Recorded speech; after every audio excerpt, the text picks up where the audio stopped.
Murata, still WBA middleweight world champion. He's gotten a lot better. Beautiful performance from Murata. Was consistent all night with the jab, followed behind with the right hand, digging down to the body of Butler.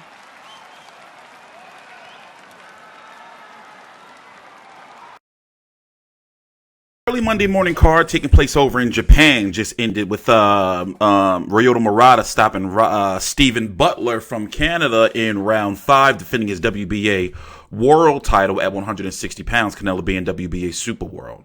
But don't expect them to be like mandatories. I'm TstreeT Controversy with FightView360.com. Like I said, it took place over in Japan. Early morning card. Roman Chocolatito Gonzalez fought on the card.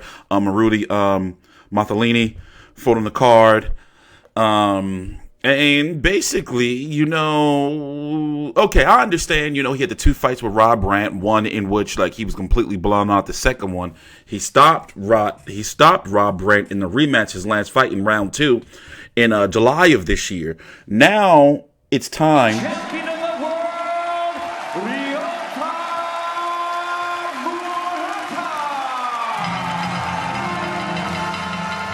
So that's back-to-back dominating performances from Ryota Murata. TKO 5 against Stephen Butler after winning his world title back against Rob Brandt. And you know what, Tim? Everything always epic in Asia. The other middleweights. Right. Canelo, Triple G, Always trying to be epic all the Andrade, time. Deverchenko, throw him in there. Yeah.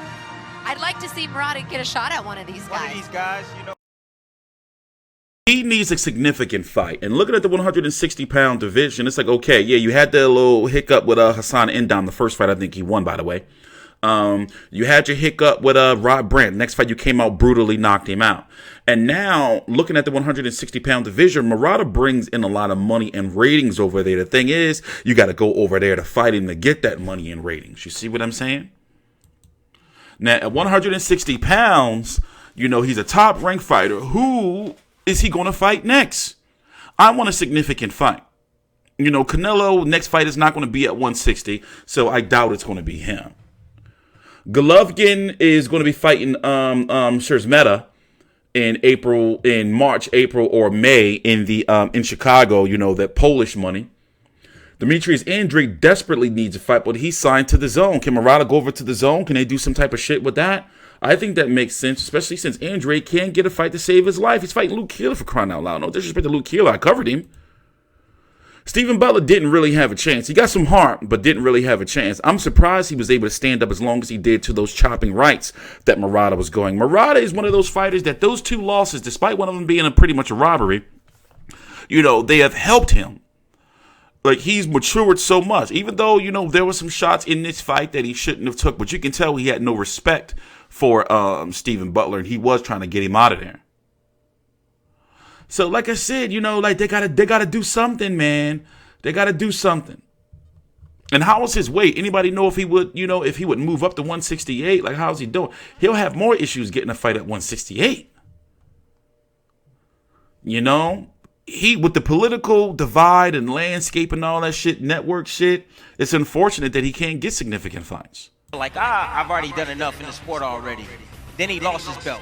Then he comes back and he wins it back. And now he's fighting like a man that's on a mission right now to show everybody in this division that he's a force to be reckoned with. Yeah, and the crazy thing is, Tim, after that loss to Rob Brandt, he even considered retiring. Thinking, you know, I'm a gold medalist. Yeah. You know, I've become a world champ. Maybe I'm going to hang it up. But instead, it lit a fire up under him after he kind of... Losses, yes, losses can be enlightening at the same time, Christina. They hurt, but also gives you a little bit of reality. You know, if you're feeling yourself a little bit too much, a loss would definitely humble you and get you back on the course. Well, I think that he's definitely back on course. Yes, he is. 2 strong back-to-back knockout performances from Ryota Murata. I want a post-fight interview. You saw Bob Arum entering the ring there, and you know that he's probably in his ear with hopefully at least one of these names trying to make this fight happen. Why not Gennady Golovkin? Any of them, Christina. And you know what? Murata showed that he has a chin. He has a chin. He was in there with a dangerous puncher tonight, you know, and he showed that he can take it and he also can dish it. So I would love to see Murata against any of these guys here.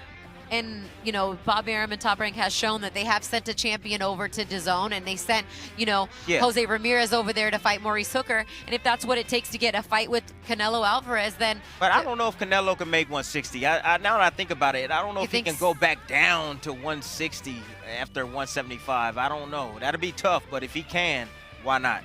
I think Canelo's going to be at 168, especially his next fight. It would be a huge, you know, international fight for Ryota Murata, and a way for him to possibly, you know, either of these guys to try to unify. I think that would be an easier fight to make than maybe a Charlo or an Andrade.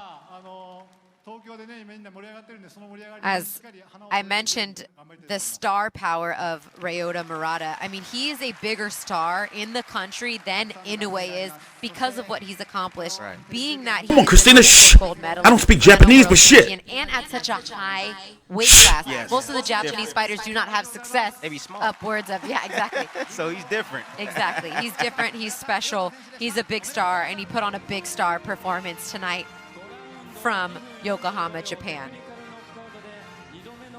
God damn it, Christina. We've really been treated to some great fights here, Tim. Some great fights. On the night, on the He morning. was eating a lot of those chopping right.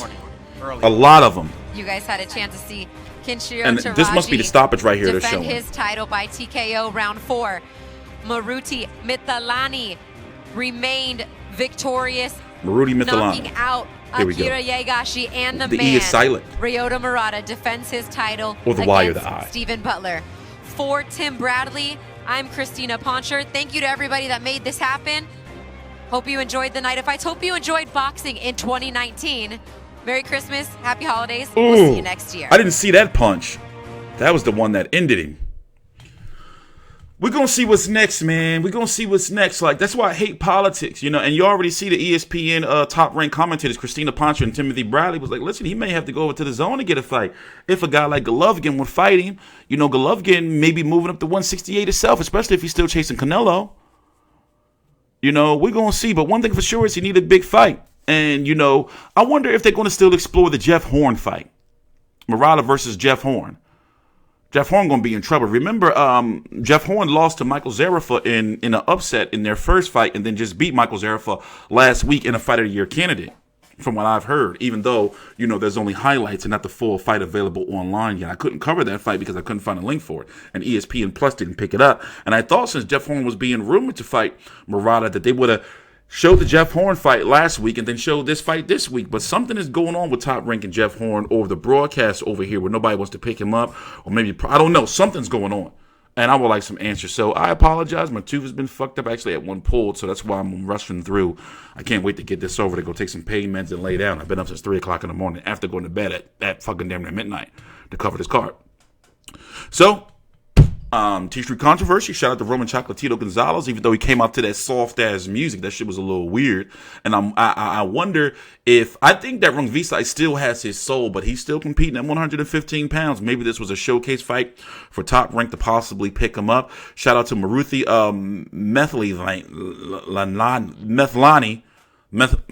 Mithalani. There we go. 112-pound, long-reigning IBF champion, 37 years old at 112, by the way. He should be going into the Hall of Fame, especially after I looked at his resume. Also, Ryota Murata, you know, with the 5th round stoppage of Stephen Butler here on a Monday morning card. I like this. You know, these little early cards, even though I went to bed late last night, but still, I can get down with these. I actually always do, especially when it comes to New Zealand and Australia cards. In fact, I cover all Murata fights. So, I'm T-Street Controversy. Oh, also, my man Kinshiro got a win, but now he goes by Kinshiro with another last name? Weird. Anyway, please subscribe to T-Street Controversy with FightView360.com. Was consistent all night with the jab, followed behind with the right hand, digging down to the body of Butler.